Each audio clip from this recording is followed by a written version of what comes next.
Bismillahirrahmanirrahim. Saya akan melanjutkan presentasi dari kelompok 2 yang akan membahas tentang transducer untuk pengukuran luas dan anjakan. Oke, kita tahu bahwa transducer itu adalah alat yang dapat mengubah suatu bentuk daya menjadi bentuk daya lainnya untuk tujuan tertentu, termasuk pengubahan ukuran atau informasinya.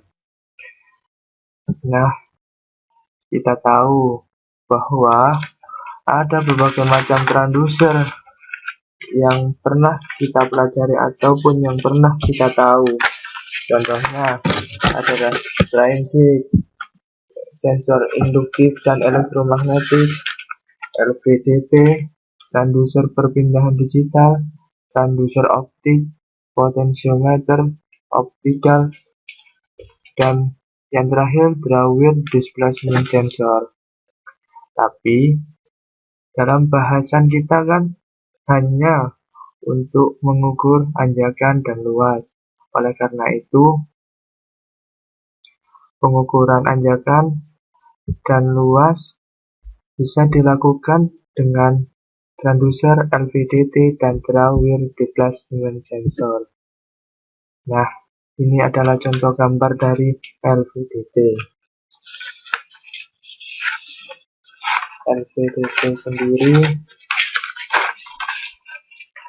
LVDT sendiri digunakan untuk mengukur daya dalam bentuk anjakan. LVDT memiliki satu kumparan primer dan satu kumparan sekunder dan inti dari bahan ferromagnetik. Kumparan tersebut dililitkan pada selongsong, sedangkan inti besinya ditempatkan di dalam rongga selongsong tersebut. Nah, ini adalah selongsongnya. Yang ditunjukkan oleh kursor adalah selongsongnya. Nah, kumparan primer ini dililitkan di tengah selongsong. Nah, seperti ini. Dengan kumparan sekundernya dililitkan di setiap sisi kumparan primer. Ini, dan ini. Dihubungkan seri secara berlawanan dengan jumlah kumparan yang sama. Kemudian, cara pemanfaatan dari linear variable differential transformator atau dapat disingkat LVDT adalah 1. Memanfaatkan induksi magnet dari kumparan primer ke dua kumparan sekunder. 2. Keadaan seimbang, inti magnet terletak di tengah. Inti magnet ini jika keadaannya seimbang akan terletak di tengah, dan kedua kumparan sekunder menerima flux yang sama. Ketika keadaan tidak seimbang, flux pada suatu kumparan naik dan lainnya turun.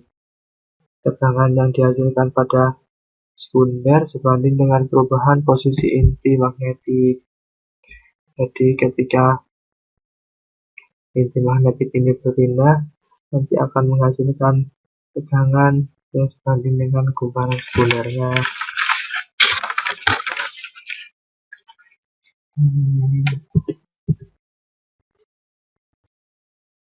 Nah, ini adalah kesimpulan dari LVDT. 1. LVDT adalah satu sensor yang bekerja berdasarkan prinsip Bravo diferensial dengan gandengan variabel antara kumparan primer dan kumparan sekunder. LVDT juga dapat digunakan sebagai sensor jarak dan sensor mekanik lainnya. 3. Sebelum menggunakan LVDT, kita harus mengetahui daerah linear LVDT tersebut pada tegangan eksitansi tertentu dan frekuensi tertentu. 4. Perubahan tegangan eksitansi akan menghasilkan tegangan yang berbeda untuk tiap pergeseran jarak. Tetapi, tegangan eksitansi yang lebih besar akan menghasilkan sensitivitas yang tinggi.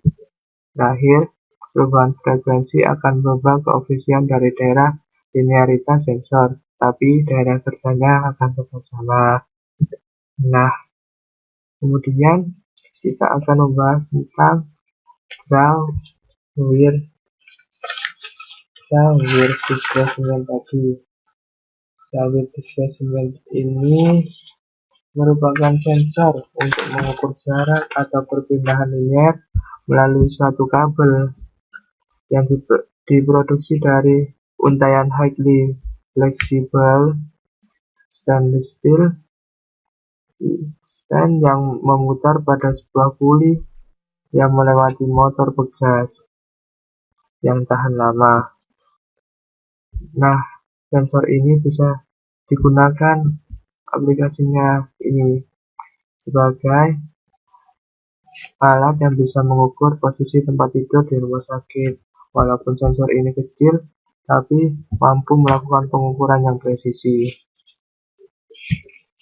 Selanjutnya, untuk mengukur luas mungkin bisa dilakukan dengan menggunakan planimeter.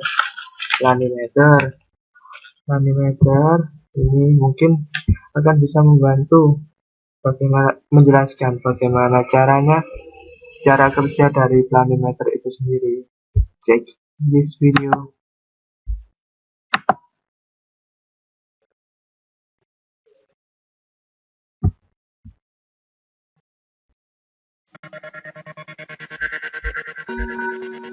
Nah, ini replika dari planimeter itu sendiri.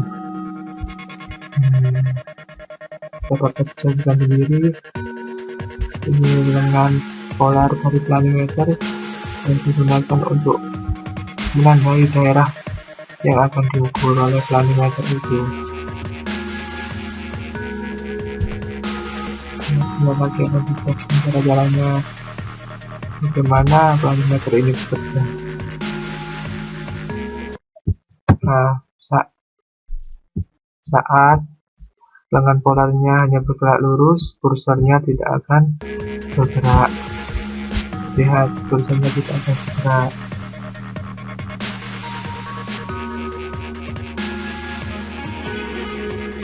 Nah, ketika kursornya miring, ketika lengannya miring, kursornya akan bergerak.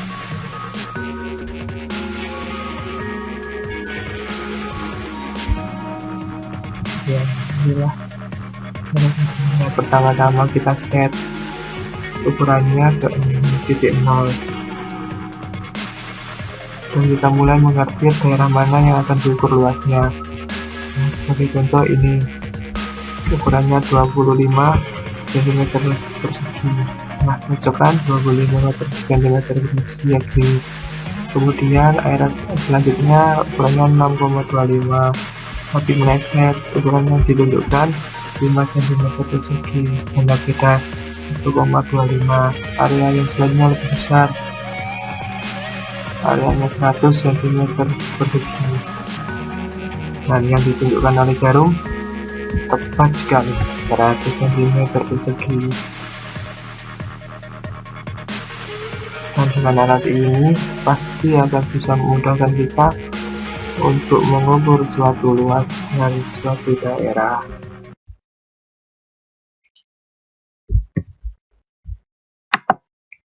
Oke, mungkin itu saja yang bisa saya sampaikan. Terima kasih. Assalamualaikum warahmatullahi wabarakatuh.